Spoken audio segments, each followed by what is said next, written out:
Ici, tu avais un bar avant, là où il y a écrit musique. D'accord. Là, l'Entropie. C'était un bar punk et cumbia. C'est pour ça qu'il marche bien ce quartier, tu vois. Parce que tu as les gens, ouais, c'est vrai. Les gens qui cherchent genre l'illusion d'authenticité.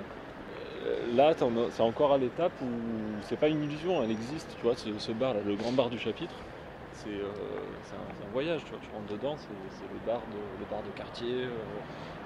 Et t'en as plein comme ça autour du boulevard Longchamp. C'est aussi pour ça qu'il y a des conflits autour de Marseille 2013. Comment tout le défi du truc, comment on arrive à faire du Mucem, du FRAC avec des architectes japonais et tout ça. Et en même temps, on trouve un équilibre quoi, avec un endroit qui est super bon aussi. Par exemple, manger un couscous à 8 euros au soleil. Là, tu te mets, il y a le soleil sur la terrasse le midi. C'est super. 8 euros, t'es content. Ah ouais, et il y a peu de villes qui ont connu sur 50 ans, à peu près, un tel déclin, c'est la fin du système industriel et portuaire, une crise aussi longue, parce que ça fait, grosso modo, ça fait 50 ans qu'on est en crise à Marseille. Et ensuite, un espèce de traitement de choc, et on gratte pâté de maison par pâté de maison. Et mine de rien, on essaie de faire changer la sociologie du centre-ville à 200 à l'heure, tout en trouvant que ça va pas assez vite de la part des gens qui l'organisent. Mais ça prend un temps fou, tout ça.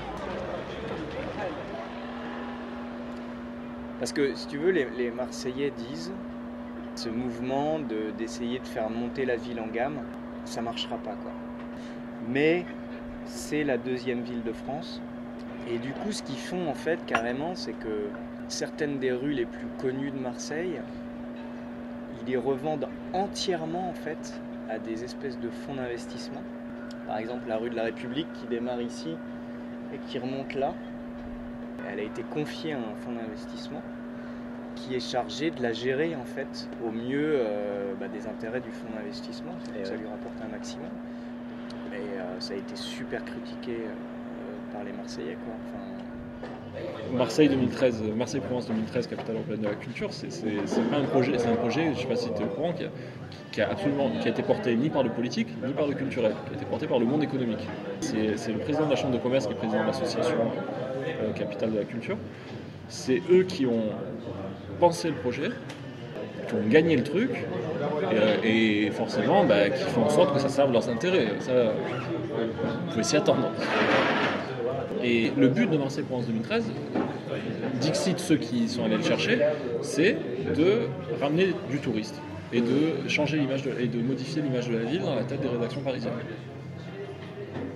Si ça c'est fait, si on fait 2 millions de touristes en plus et qu'on a amélioré l'image de Marseille, au vu des objectifs qu'il a fixés au départ, c'est un succès.